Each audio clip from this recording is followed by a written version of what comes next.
नमस्कार जोहार। नई बुलंदी कार्यक्रम में आप सभी लोगों का स्वागत है। तो आज हमारे साथ मौजूद हैं लोधर उरांव जी, जो कि एक ट्राइबल पेंटर हैं। बहुत ही अच्छी चित्रकारी करते हैं। आज हम इनसे बातचीत करेंगे और ये समझने का प्रयास करेंगे कि ट्राइबल पेंटिंग क्या चीज़ होती है, कहाँ से इन्होंने इसका प्रशिक्षण लिया है, कैसे करते हैं और कैसे अपनी आने वाली पीढ़ियों को अपने आदिवासी कल्चर के बारे में ये बता रहे हैं। तो आइए आज के इस कार्यक्रम में स्वागत करते हैं हमारे मेहमान लोधर उरांव जी का। तो लोधर उरांव जी, हमारे दर्शकों को आप अपने बारे में बताइए कि आप ट्राइबल पेंटिंग कैसे सीखे, कब से प्रैक्टिस कर रहे हैं और अपने आदिवासी कल्चर को कैसे प्रमोट कर रहे हैं। जोहार, मैं लोधर उरांव आदिवासी चित्रकार हूँ। और जैसा कि हम देखते हैं कि हमारे ट्राइबल समाज में बहुत सारी कला हैं, बहुत सारी परंपरा है, तो उसी पर मैं चित्र बनाता हूँ। विशेष करके जब मैं एकदम बिल्कुल छोटा था, लगभग 5 या 6 क्लास में 5 या 6 वर्ष का था, उस समय मेरे चाचा जी बहुत सुंदर चित्रकारी करते थे। जब भी हमारे आदिवासी समाज में कहीं भी किसी की शादी होती थी तो उस समय दीवार में जो चित्रकारी किया जाता था वो बहुत बेहतरीन था। तो उन्होंने बहुत सुंदर सुंदर चित्र बनाते थे, जो ट्राइबल समाज का ही पेंटिंग हुआ करता था। और उसी को हमने बहुत करीब से देखा और लगा कि नहीं, ये तो अच्छा है, हमको भी करना चाहिए। जबकि उम्र बहुत कम था, लेकिन फिर भी मेरे अंदर उससे प्रेरणा जगी और मैं तब से शुरू किया। और जब शुरू किया तो उस समय मैं बकरी चराता था। नदी तरफ जाने के बाद में वहाँ रेत होता था, उधर भी रेत में मैं खेलता था, बालू से खेलता था, कुछ ना कुछ छोटा छोटा लकड़ी से मैं चित्र बनाता था। तो मेरे परिवार वाले देखे कि नहीं, इस बच्चे में बहुत हुनर है और ये कुछ ना कुछ कर सकता है। तो फिर भी मेरी माँ बोली कि ठीक है, तुम करो, इस सब चीज़ को अच्छा है। और जब मैं, सबसे यादगार पल है कि मेरी दादी जिस समय खाना पकाती थी, बिल्कुल पारंपरिक तरीक़ा से जलावन के लिए लकड़ी हुआ करता था, सुरगुजा जो बोलते हैं उसका टहनी हुआ करता था। और चूल्हा में जब जिस समय खाना पकाती थी, उस समय मैं दीवार में उसी से जला हुआ लकड़ी से कुछ ना कुछ बनाता था। उस समय मेरी दादी भी डांट के बोलती थी कि मेरा दीवार ख़राब कर रहे हो, लेकिन ये मेरा ज़रा भी कुछ नहीं लगता था, डर नहीं लगता था, कुछ भी बोलती थी मैं करते जाता था। इस तरह से फिर धीरे धीरे स्कूल कॉलेज में जब आया तब फिर पेन से शुरू में चित्रकारी किया करता था। और बाद में बहुत सारा ऐसे प्रोग्राम आता था, जैसे सरस्वती पूजा हुआ तो बहुत सारे दोस्त लोग कहते थे कि हाँ, तुम्हारा लिखावट अच्छा है, तुम कुछ कर सकते हो। तो फिर सजाने का जिम्मा उन्होंने दिया, तो मुझे लगा, आत्मविश्वास बढ़ा कि हाँ, ये चीज़ हम कर सकते हैं। फिर वहीं से शुरुआत हुआ। और फिर वहाँ से जब रांची आए तो रांची आने के बाद बहुत सारे बड़े बड़े कलाकारों से रूबरू होने का मौका मिला। एग्जीबिशन में गए तो लगा कि हाँ, हम तो कुछ भी नहीं हैं, लेकिन फिर एक मन में आत्मबल जगा कि नहीं, हमको ये सब करना है। तब से हम उसी से करना शुरू किए और धीरे धीरे उनसे भी कुछ सपोर्ट मिला और देखते देखते ये सब हुआ। तो लोधर जी, आपने अपने बारे में इतना कुछ बताया, हमारे दर्शक और मैं आपसे ये जानना चाहेंगे कि ये जो आदिवासी पेंटिंग आप करते हैं, इसमें थीम क्या होता है, आप क्या दिखाने का प्रयास करते हैं। जैसे कि दुनिया भर की जितनी तमाम पेंटिंग्स हैं, उनका हर एक प्रकार का एक पर्टिकुलर एक फिक्स थीम है। तो इस ट्राइबल पेंटिंग का थीम आपने क्या रखा है, या फिर पारंपरिक तरीके से इसका थीम कौन सा है। ये थीम है हमारा जो कल्चर में जो भी रोज़मर्रा का जो ज़िंदगी हुआ करता था, अभी भी हुआ है, हो रहा है, तो उसी को थीम मान के चले हैं। जैसे कि कोई महिला, बच्चा एकदम छोटा सा नवजात शिशु है, उसको बेतरा करके वो काम करती है।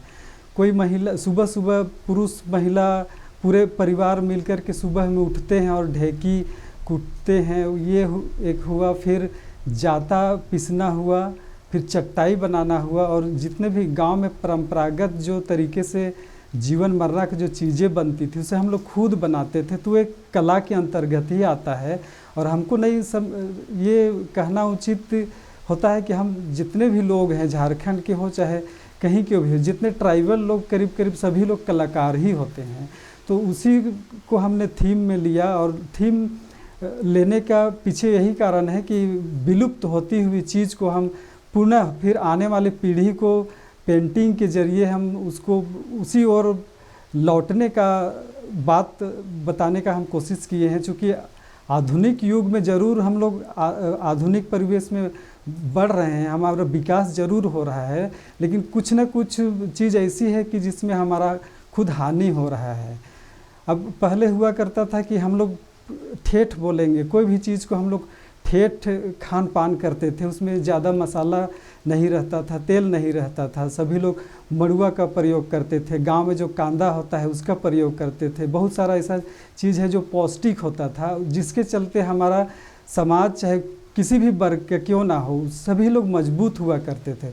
और अभी का खान पान पूरा बदल चुका है, हम कई तरह की बीमारियों से ग्रसित हो चुके हैं। तो हम चाहते हैं कि ठीक है आधुनिकता में बहें, लेकिन पुरानी जो चीज़ है, जो हमारा आवश्यकता की चीज़ है, उसे हम बिल्कुल अपना परिवार में, उस समाज में उसको हम बरकरार रखें।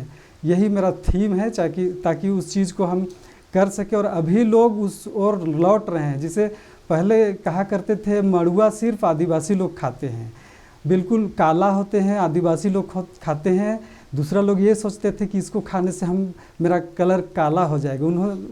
उनका समझ कुछ और था। लेकिन अभी वही मड़ुआ जो विलुप्त के रूप में है, तो उसे अभी सब लोग डायबिटीज़ का जो एक अच्छा दवा का माध्यम है, तो उसको अपना रहे हैं। और उसको खुद अब सारे लोग जागरूक हो चुके हैं कि तेल और मसाला, ये अभी जो फास्ट फूड खाने से क्या हानि होता है, तो लोग परंपरा की ओर लौट रहे हैं। लोधर जी, हमें ये बताइए कि आज के आधुनिक युग में जब बच्चे पढ़ाई लिखाई में ज़्यादा व्यस्त हो गए हैं, अपनी परंपरा से दूर जा रहे हैं, ऐसे में यदि कोई ट्राइबल बच्चा चाहे कि वो ट्राइबल पेंटिंग को सीखे, तो झारखंड में ऐसे माहौल है या नहीं है, या फिर ऐसी कौन कौन सी संस्था है या कौन सा प्लेटफॉर्म है जहाँ एक ट्राइबल बच्चा या कोई भी सामान्य बच्चा तो बच्चा होता है जी, वो किस प्लेटफॉर्म पे जाके इस ट्राइबल पेंटिंग को सीख सकता है? ट्राइबल पेंटिंग को सीखने का एक संस्था है, जिसे हमें ही नहीं पता था कि इस पेंटिंग का भी इतना स्कोप होगा, इतना आगे जाकर के कॉलेज होगा, कोई संस्थान खुले हैं। तो हमको मालूम नहीं था उस समय, कोई बताने वाला भी नहीं था कि पेंटिंग के ज़रिए आप आगे बढ़ सकते हैं। तो अनजान ही सही हम इसको अपने आप में पकड़े रहे, और फिर आगे जा कर के ये हमारा एक स्कोप हुआ। हमें पता चला कि सिर्फ पढ़ाई करने से और सिर्फ नौकरी के पीछे भागने से सिर्फ काम नहीं चलेगा। हमने देखा कि नौकरी में भी बहुत सारा अभी उतार चढ़ाव हो रहा है, उसमें बहुत सारा कंपटीशन है।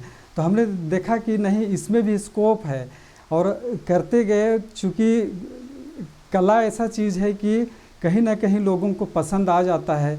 ठीक है, अभी के दौर में इस कला को समझने वाले बहुत कम हैं, लेकिन फिर भी कला जीवित है, और बहुत सारे संस्थाएं हैं, बहुत सारे कॉलेज हैं जो इनको बचाने का काफ़ी प्रयास कर रही है। और इसमें भी स्कोप है। जिस तरह हम पढ़ लिख कर के नौकरी के पीछे भागते हैं, कोई वीडियो बनने का सोचता है, कोई आईएएस बनने का सोचता है, तो ये कला में भी डिग्री लेकर के वो अच्छे कॉलेज में प्रोफेसर बन सकते हैं, अच्छे स्कूल में टीचिंग कर सकते हैं। और अन्यथा अगर टीचिंग या कॉलेज में नहीं भी जाते हैं, तो अपने अंदर अगर हुनर है तो फिर बहुत सारा पैसा इसमें कमा सकते हैं। कहीं भी बैठ जाएंगे, दिन भर में अगर 5 पेंटिंग या 1 पेंटिंग भी बनाएंगे, तब भी उनका पैसा अर्निंग होगा, और उनका जीवन चलेगा, अपना घर अच्छी तरह से चलेगा। लोधर जी, हमारे दर्शकों को ये बताइए कि आपने अपनी पेंटिंग का, अपनी कला का प्रदर्शन अब तक कहाँ कहाँ किया है? झारखंड के कौन कौन से प्लेटफॉर्म पे या नेशनल लेवल पे कहाँ कहाँ आपने अपने कला का प्रदर्शन किया है, ये जरा विस्तार में बताइए।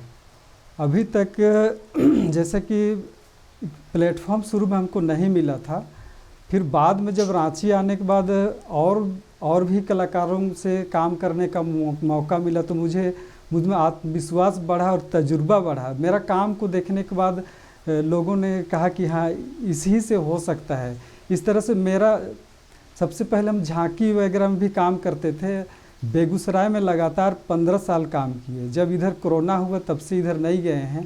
तो झांकी के अलावा रांची में जब भी एग्जीबिशन सब होता है, वहाँ लगाने का मौका मिलता है। और अभी इधर जब भी ट्राइबल फेस्टिवल होता है, आदिवासी दिवस होता है, या तो फिर लोयला ग्राउंड में या तो रांची में कहीं भी अगर हमको समय मिलता है तो वहाँ हम लगाते हैं। दिल्ली में भी अपना कला प्रदर्शन करने का मौका मिला था, वहाँ भी दिखाए थे। हाँ, ये अलग बात है कि हमें कोई पुरस्कार के रूप में कभी उस टाइप का अभी प्लेटफॉर्म नहीं मिला है, बड़ा प्लेटफॉर्म नहीं मिला है, बस छोटा छोटा प्लेटफॉर्म मिला है जहाँ हम काम कर रहे हैं और हमारे काम को लोगों ने सराहा है। और इसी वजह से हमको कभी बोलना नहीं पड़ता है कि हम पेंटिंग बनाते हैं, हमसे आप लोग बनवाइए। बस मेरा काम हम करते हैं, मन से करते हैं। जहाँ भी जिसके घर में भी मेरा पेंटिंग जाता है वहाँ से कुछ बहुत सारा ऑर्डर आ जाता है। तो यही मेरा काम करने का सिलसिला है।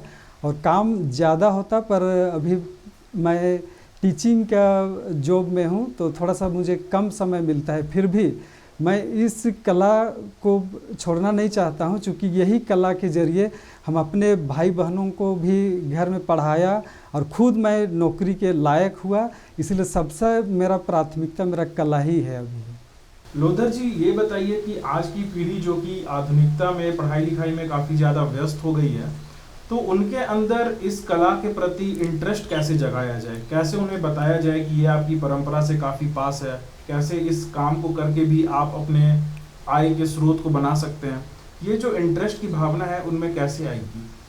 हाँ, ये इंटरेस्ट की भावना थोड़ा सा जटिल है, क्योंकि कला ऐसा चीज़ है कि कोई किसी को सिखाने से वो सीखता नहीं है, बल्कि अगर उसके अंदर कला है तभी वो सीख सकता है।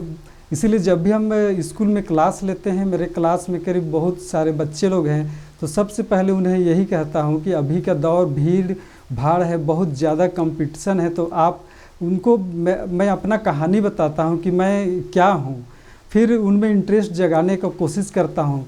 तो करीब करीब 500 अगर छात्र हैं तो 4 या 5 ही लोग निकलते हैं उनमें से। क्योंकि सभी लोग शुरू में बात करते हैं कि नहीं हम भी बनाएंगे, हम भी बनाएंगे, लेकिन ये किसी जैसे हमने कहा कि जिसके अंदर जब ये नहीं रहेगा तब तो काम नहीं कर सकता है। तो 4 या 5 लड़के लोग ज़रूर प्रेरित होते हैं और वो इस विधा में काम कर रहे हैं, और जो देख रहे हैं हमको कि हाँ इससे अर्निंग होता है, इसके स्कोप भी है, तो फिर वो लोग इस पर आगे बढ़ रहे हैं, हमसे प्रेरित हो रहे हैं। लोधर जी, हम आपसे जानना चाहेंगे कि ट्राइबल पेंटिंग के कौन कौन से फॉर्म्स होते हैं, कि यदि कोई सिर्फ ट्राइबल पेंटिंग जानता है तो क्या ये अधूरी जानकारी है या फिर पूरी जानकारी है? ट्राइबल पेंटिंग के अंदर में कितने टाइप्स के पेंटिंग होते हैं जो कि एक आर्टिस्ट ज़्यादा जानता है तो वो ज़्यादा अच्छा बता सकता है? तो हमारे दर्शकों को बताइए कि ट्राइबल पेंटिंग को विस्तार से ज़रा समझाइएगा कि उसमें कौन कौन से फॉर्म्स होते हैं।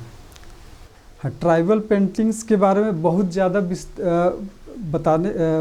विस्तार हम नहीं बता पाएंगे। फिर भी जितना जानकारी है, अगर हम कॉलेज में पढ़ते या तो विधिवत इसका प्रशिक्षण लेते तो हम बेहतर ढंग से बता सकते थे। फिर भी अपने जो नॉलेज है उसके अनुसार हम बता रहे हैं कि ये ट्राइबल पेंटिंग कुछ ऐसा जटिल पेंटिंग है, जिसे हम लोग गोदना आर्ट देखते हैं कि हमारी महिलाएं या तो जब लड़कियां 17 या जो क्या बोलते हैं उसको 12 या 13 साल की हुआ करती थी, उस समय अपना पूरा शरीर में वो गोदना के रूप में गोदवाती थी, तो वो भी एक कला है। तो उसको हम लोग ट्राइबल पेंटिंग के रूप में रख सकते हैं उसको।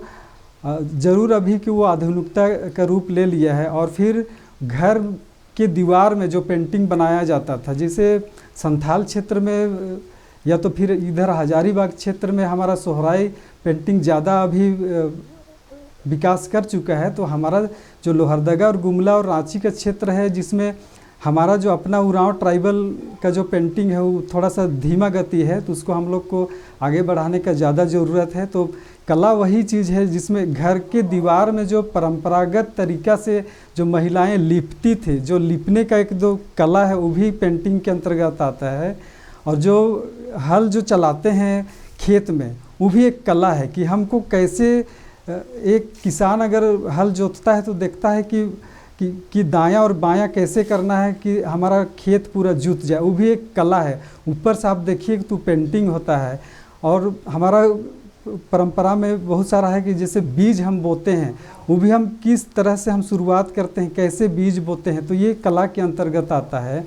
और हमारा परंपरागत कला है जिसे दादी लोग या तो महिला लोग गुदरी जो सीती थी या तो फिर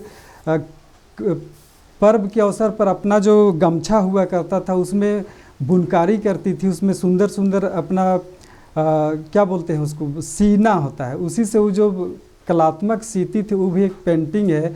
तो हमारा परंपरा में बहुत सारा ऐसा पेंटिंग है, तो उसे और ज़्यादा जानकारी की ज़रूरत है। तो ये तमाम तरह की बहुत सारी पेंटिंग है, तो मैं जितना जानता हूँ उतना मैं बता दिया। हमारे दर्शकों को आप ये बताइए कि यदि कोई ट्राइबल पेंटिंग को अच्छे से सीख ले तो वो अपने आय को कहाँ तक ले जा सकता है? क्या इसका कोई लिमिट है या फिर वो काफ़ी अच्छे तौर से ज़िंदगी बिता सकता है या नहीं? ये बताइए ताकि हमारे बच्चों को ये इंटरेस्ट में आए कि ये ट्राइबल पेंटिंग उनके लिए ज़रूरी है और आय का स्रोत भी बन सकता है। हमारे ट्राइबल पेंटिंग या जो भी बच्चे सीखते हैं या तो नहीं भी सीखते हैं, तो सबको सबसे पहले ये बताना ज़रूरी है कि पेंटिंग जो भी बनाता है और इसका आय का कोई सीमित नहीं होता है, क्योंकि पेंटिंग का कोई कीमत कोई लगा नहीं सकता है। छोटा सा अगर हम देखें कि बहुत पूरे देश में बहुत बड़े बड़े कलाकार लोग हैं जो बहुत कम समय में कुछ भी पेंटिंग बनाते हैं तो उसका कीमत करोड़ों में होता है। तो इस तरह आंका नहीं जा सकता है कि एक पेंटिंग का कितना मूल्य लगाया जा सकता है। अगर कोई भी बच्चा या तो कोई भी आर्टिस्ट अभी अगर सीख रहा है और इस कला को सीखे तो बहुत आगे तक जा सकता है, स्टेट लेवल से अंतर्राष्ट्रीय लेवल से वो बहुत आगे जा सकता है। और इसमें स्कोप है, स्कोप अगर इस पर हम जैसे पढ़ाई करते हैं किसी भी नौकरी के लिए, तो उसी तरह हम इसमें कॉलेज में ज्वाइन कर सकते हैं।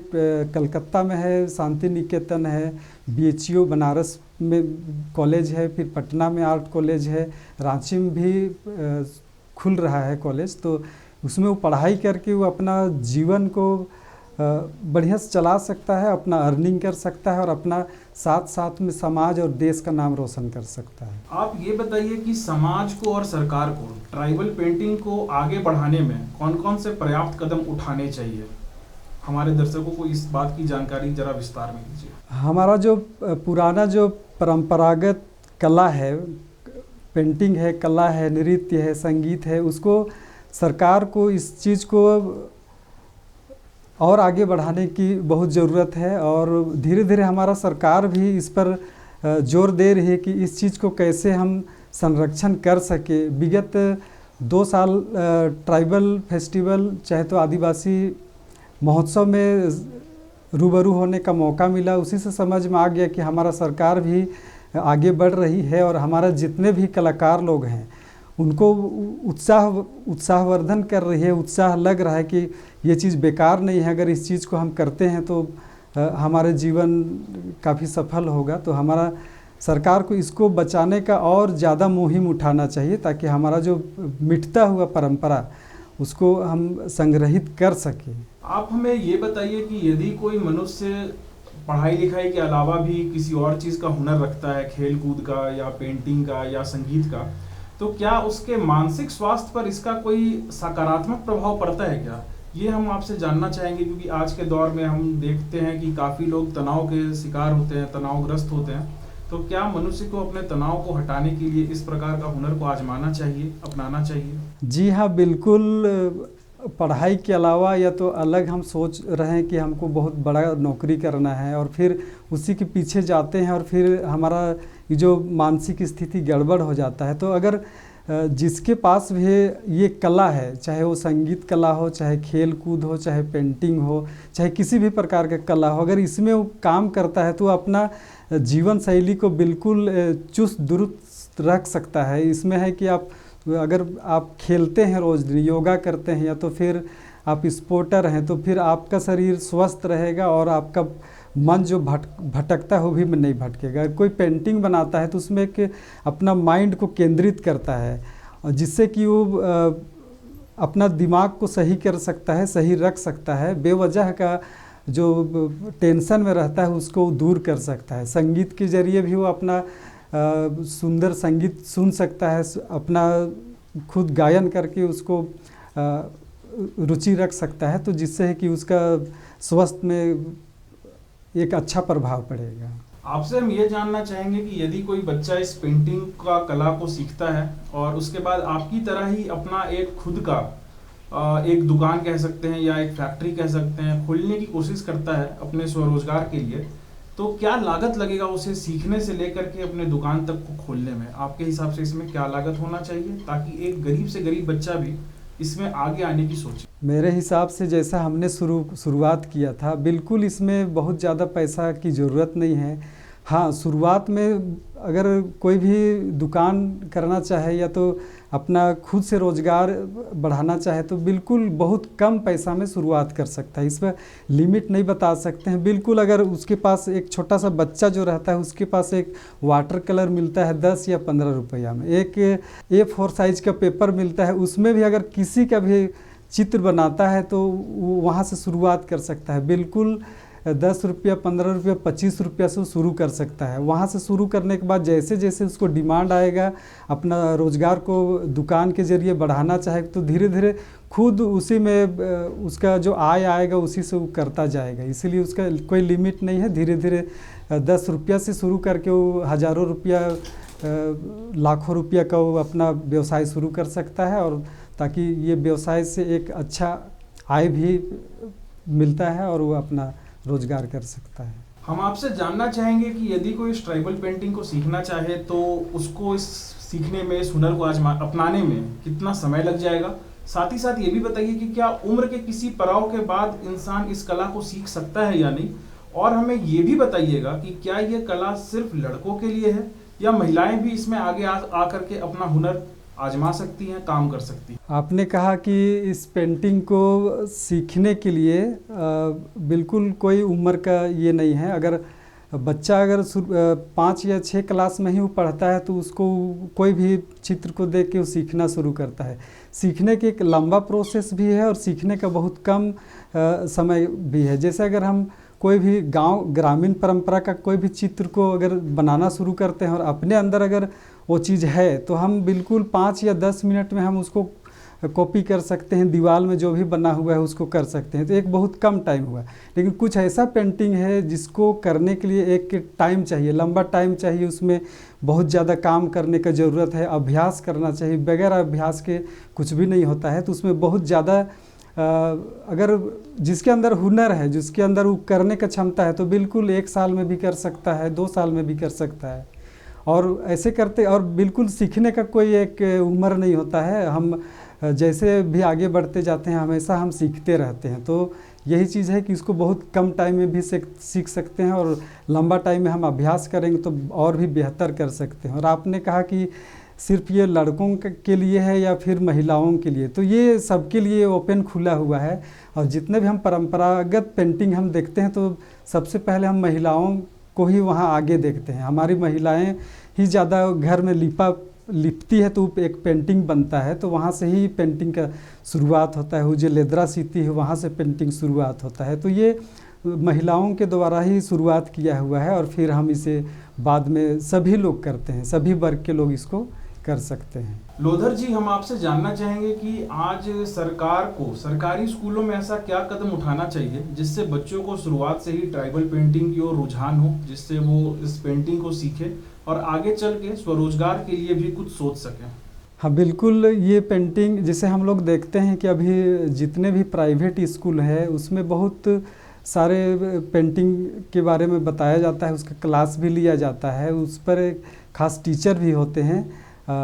लेकिन हम देखते हैं कि सरकारी स्कूल में अभी सिर्फ हम लोग विषयवार ही पढ़ते हैं और संगीत के क्षेत्र में भी क्लास वगैरह चल रहा है, लेकिन पेंटिंग का अभी तक शुरुआत नहीं हुआ है। तो ये हमारा सरकार को भी चाहिए कि हमारे जितने भी सरकारी स्कूल में हैं ट्राइबल पेंटिंग ही क्यों, जितने भी जहाँ भी क्षेत्रीय के आधार पर जहाँ भी उस तरह का पेंटिंग हो उसको स्कूल में लागू करना चाहिए। स्कूल में बाकायदे टीचर का भी व्यवस्था करना चाहिए ताकि सभी बच्चों में बहुत सारा अलग अलग हुनर होता है। कोई मैथ में तेज होता है, कोई साइंस में तेज होता है, तो किन्हीं को संगीत में रुचि होता है। तो इसी तरह से बहुत बच्चे ऐसे होते हैं जिनको चित्रकला से का भी शौक़ होता है। तो अगर यदि पढ़ाई हो स्कूल में तो बच्चे इस पर भी रुझान अपना कर सकते हैं और इसके द्वारा वो आगे तक बढ़ सकते हैं और अपना रोजगार प्राप्त कर सकते हैं, ताकि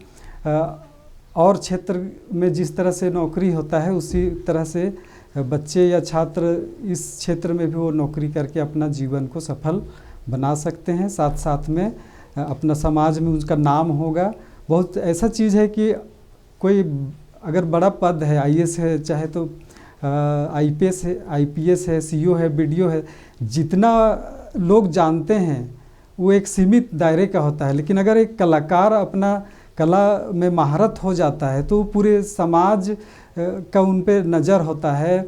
जैसे कि मुझे भी कुछ ये नहीं था कि मैं कितना दूर इस क्षेत्र में आऊँगा, लेकिन एक प्लेटफॉर्म छोटा छोटा ही सही, लेकिन अभी तमाम लोग जान रहे हैं कि हाँ एक लोधेर हैं जो एक कलाकार हैं। तो हमें अच्छा लगता है अपना समाज में, चाहे तो देश में या चाहे राज्य में, कहीं ना कहीं एक अलग होने का मौका मिलता है, लोगों से अलग रहने का खुशी ही अलग है। तो ये बहुत अच्छा लगता है कि इस क्षेत्र में अलग अपना स्थान बनाया जा सके। लोधर जी, ये बताइए कि समाज के लिए आपका क्या संदेश है, जो युवा आज हस्तकला की ओर बिल्कुल भी ध्यान नहीं दे रहे हैं या जो रोजगार के लिए पलायन कर जा रहे हैं, अपना गांव अपना ग्राम छोड़ जा रहे हैं, अपना जिला छोड़ जा रहे हैं, ऐसे युवाओं को आप क्या संदेश देना चाहेंगे? हाँ बिल्कुल, ये दुखद बात है कि हमारा जो युवा लोग पढ़ाई लिखाई में कम ध्यान देते हैं और फिर बाहर पलायन कर जाते हैं, मजदूरी के लिए चले जाते हैं। बहुत कठिन परिश्रम के बाद उन्हें 5 या 600 मिलता है। लेकिन अगर कोई युवा अगर जिनको पढ़ाई में रुचि नहीं है तो गांव घर में जितना भी परंपरा जो कला है, चाहे वो हल बना सकता है, भार बना सकता है, बहुत ऐसा कला जो लुप्त हुआ है, तो उसे बनाने के बाद वो बाज़ार में बिक्री करे तो बाहर जाने की कोई ज़रूरत ही नहीं है।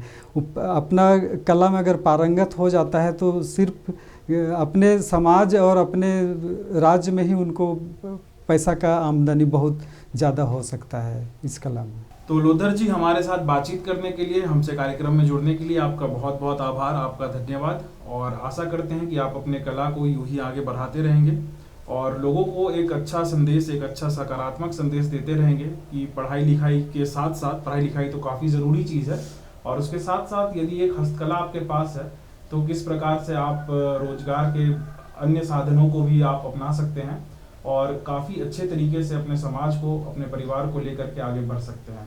तो एक बार फिर से हमारे साथ जुड़ने के लिए आपका धन्यवाद। आपको भी बहुत बहुत धन्यवाद, चूँकि आपने कीमती समय लेकर के ये हमारे लिए आप आए, उसके लिए आपको तहे दिल से धन्यवाद करता हूँ, जोहार करता हूँ।